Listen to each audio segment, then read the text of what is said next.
जिस तरह से हमारे संबंध हमारे पड़ोसियों से अच्छे हों तो हमारे एवं हमारे पड़ोसियों के लिए अच्छा होता है, उसी तरह से एक देश के रूप में अगर हम भारत को देखें तो भारत के संबंध भारत के पड़ोसी देशों से अच्छे होंगे तो भारत एवं उसके पड़ोसियों के लिए भी अच्छा ही होगा।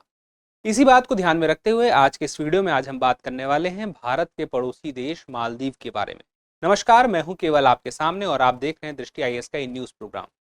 दोस्तों, जैसे कि आपको पता है कि जब से भारत के प्रधानमंत्री लक्षद्वीप गए थे, फिर उसके बाद मालदीव के कुछ मंत्रियों के द्वारा जो एक्स है यानी कि जिसका पुराना नाम ट्विटर है, वहां पर कुछ ट्वीट किए गए और वहां पर यह बात कही गई जो कि ठीक नहीं थी, कुछ ऐसी बातें थी। फिर उसके बाद उन्हें बर्खास्त कर दिया गया और फिर एक तनाव भरी स्थिति दिखती है। फिर उसके बाद जो लेटेस्ट अपडेट आता है वह यह आता है कि भारत की जो सेना के लोग वहां मौजूद हैं उनके लिए मालदीव की सरकार ने कहा है कि 15 मार्च के पहले पहले वे अपने देश वापस लौट जाएं। तो आखिर क्या है पूरा मामला, विवाद कहां से शुरू हुआ, किस तरह चला, क्या पूरी की पूरी भारत और मालदीव के संबंधों की पृष्ठभूमि है, आज की वीडियो के माध्यम से एक एक करके समझने का बहुत कम समय में प्रयास करेंगे। चलिए एक एक करके शुरू करते हैं। सबसे पहले हम देखते हैं कि आखिर हमारे चर्चा के बिंदु क्या क्या होने वाले हैं।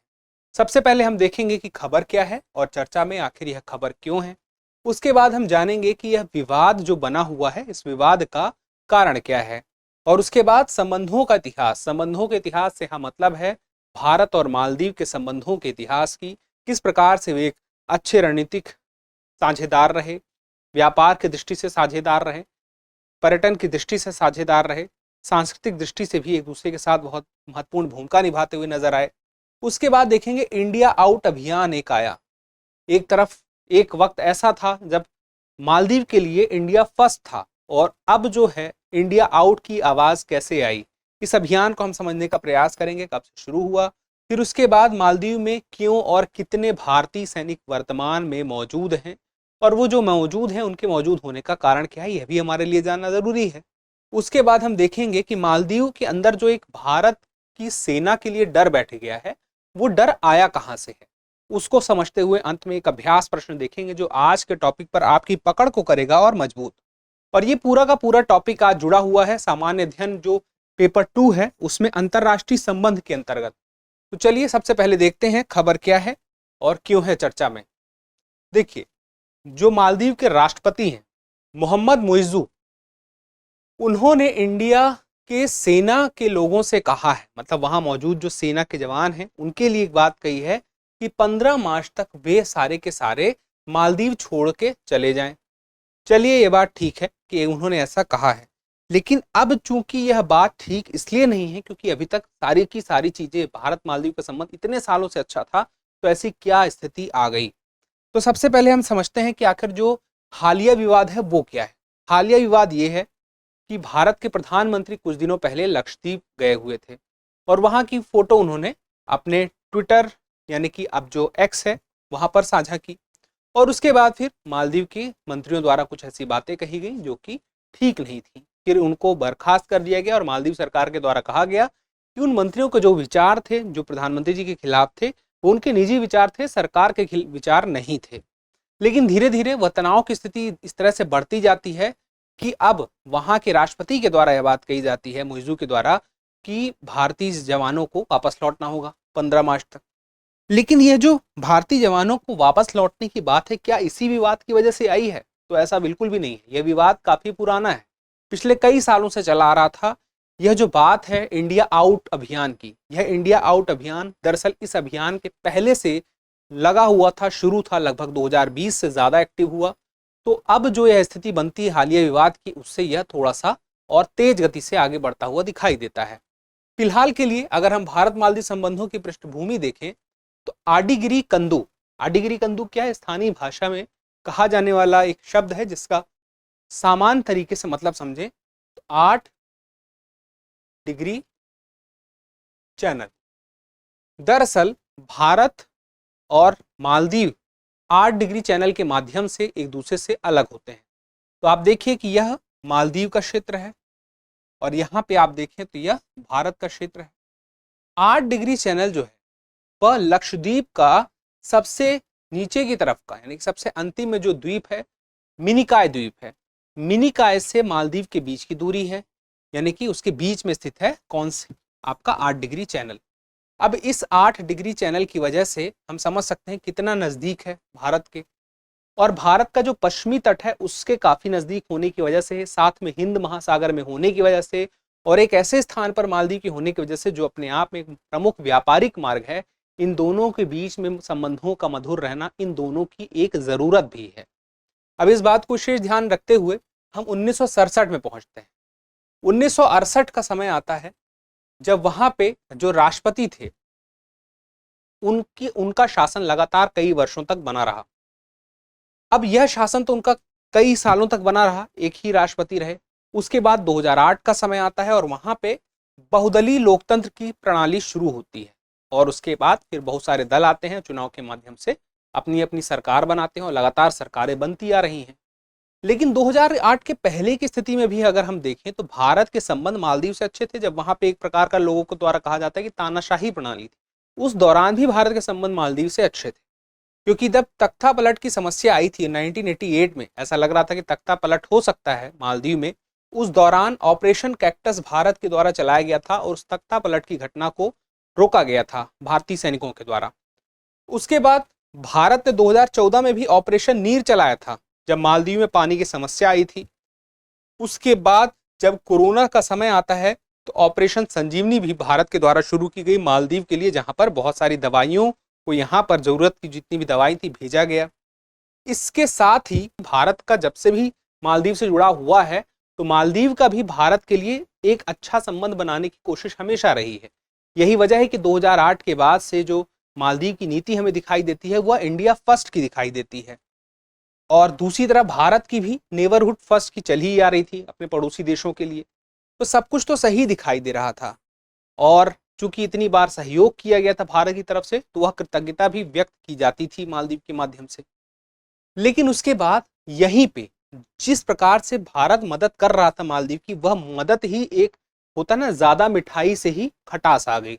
तब उसको समझने का हम प्रयास करेंगे, लेकिन ये भारत के कुछ और ऐसी चीजें हैं संबंधों की पृष्ठभूमि में जो यह बताती हैं कि भारत ने कितना कुछ मालदीव के लिए किया हुआ है। रक्षा क्षेत्र की बात करें तो दोनों देशों के बीच एक्वेरिन दोस्ती एकता और ऑपरेशन शील्ड जैसे सैन्य अभ्यास चलाए गए। उसके अलावा मालदीव के राष्ट्रीय रक्षा बल जो है वहां पर सबसे बड़ी संख्या में प्रशिक्षण देने का काम अगर किसी ने किया है तो भारतीय सेना ने किया है। उसके बाद आर्थिक और व्यापारिक संलग्नता की बात करें तो जीडीपी में योगदान, अगर पूरा पर्यटन का योगदान मालदीव के जीडीपी में लगभग 28% का जो है वह पर्यटन के माध्यम से पूरा होता है। अब पर्यटन की बात आई है तो सर्वाधिक पर्यटक किस देश से हैं? तो सर्वाधिक पर्यटक जो हैं वो भारत से हैं, और भारत के बाद रूस से हैं, रूस के बाद चीन से हैं, और यह मामला सिर्फ यहीं तक नहीं रुकता है। आप यूरोप की तरफ देखें तो यूके भी इसके बाद चौथे नंबर पे सबसे ज्यादा पर्यटक वाला देश है मालदीव में। उसके अलावा और भी देश हैं जो लगातार इसी क्रम में बढ़ते रहेंगे। तो आप देखिए कि सबसे ज्यादा संख्या भारत की है, भारत के साथ संबंध भी ठीक थे, सब कुछ सही चल रहा था। अब व्यापार में भागीदार की बात करें तो वर्ष 2021 से जो भारत है मालदीव का तीसरा सबसे बड़ा व्यापारिक भागीदार देश बन गया था, तो यह भी अपने आप में बड़ी बात थी। भारत के द्वारा पुनर्सुधार केंद्र नशा मुक्ति के लिए वहां पर खोला गया था, वहां पर मतलब मालदीव में। उसके अलावा कुछ और विकास कार्य किए गए थे, जैसे कि इंदिरा गांधी मेमोरियल हॉस्पिटल भारतीय सहायता से 2019 में इसका उद्घाटन हुआ था। उसके बाद मालदीव तकनीकी शिक्षा संस्थान, अब मालदीव पॉलिटेक्निक के नाम से जाना जाता है, 1996 में शुरू किया गया था। उसके अलावा भारतीय मालदीव आतिथ्य एवं पर्यटन अध्ययन संकाय फरवरी 2014 में शुरू हुआ था। उसके अलावा नेशनल पुलिस एवं कानून प्रवर्तन कॉलेज 2022 में इसका उद्घाटन हुआ। तो चीजें लगातार सही दिशा में बढ़ती हुई दिखाई देती हैं। लेकिन उसके साथ ही जब मैंने आपसे कहा कि मिठास बढ़ती जा रही थी तो वहीं पे खटास भी पैदा हुई।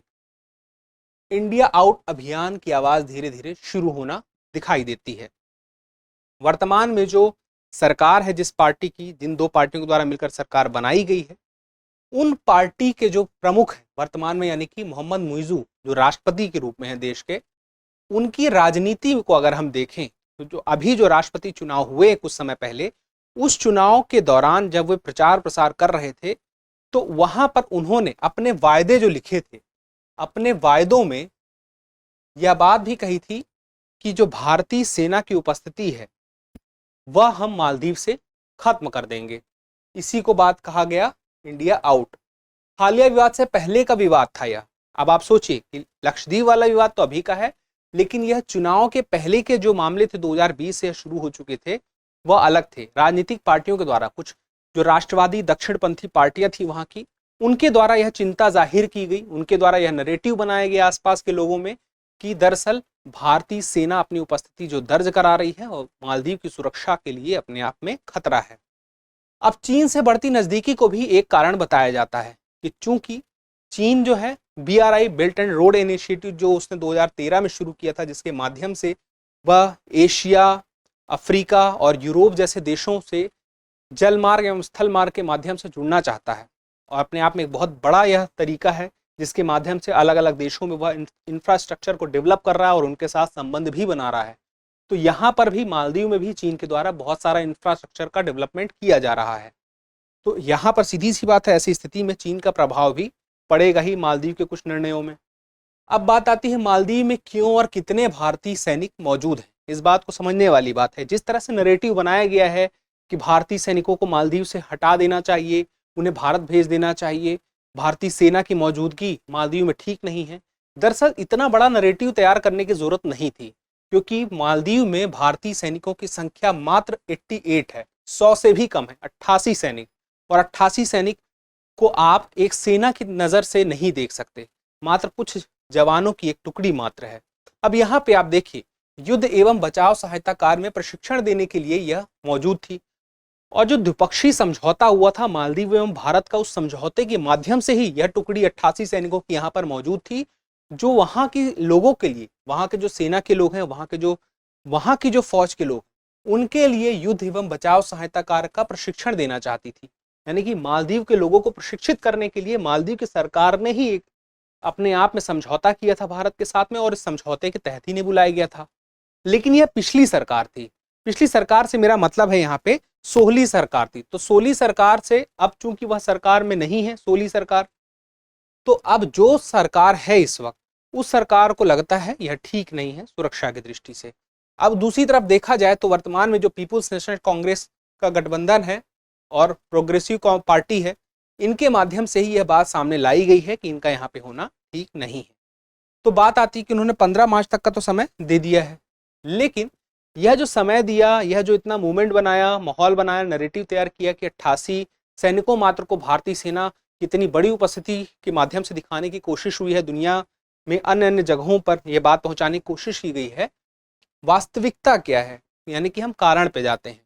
तो कुछ कारण देखिए जो है वह एक दशक से भी ज्यादा पुराने हैं। 2010 और 15 का एक समय था जिस दौरान 2 ध्रुव एडवांस लाइट हेलीकॉप्टर दिए गए थे, भारत के द्वारा दिए गए थे मालदीव को। लेकिन ये दिए क्यों गए थे, इसका जो मुख्य लक्ष्य था वह यह था कि मालदीव में वहां पर बचाव कार्य के लिए, राहत कार्य के लिए और समुद्री मौसम के लिए इन हेलीकॉप्टरों का उपयोग किया जाएगा। उसके अलावा भारतीय अधिकारियों को मालदीव राष्ट्रीय रक्षा बल को प्रशिक्षित करने के लिए भारत से मालदीव में भेजा गया। उसके अलावा सोली सरकार की भारत के साथ अपने व्यवहार में पारदर्शिता की कमी थी। यानी कि जो पिछली सरकार थी, सोली सरकार थी, वह भारत के साथ जो जो समझौते करती थी, उस समझौते को जब जाहिर करने की बात आती थी कि थोड़ी सी पारदर्शिता लाई जाए, वहां के लोगों को उसकी जानकारी हो कि आखिर क्या मामला है, किस आधार पर भारत के साथ संबंध जो बेहतर किए जा रहे हैं वो पारदर्शिता के साथ जाहिर किए जा सके, तो सोली सरकार ने उतनी पारदर्शिता के साथ जाहिर नहीं किया।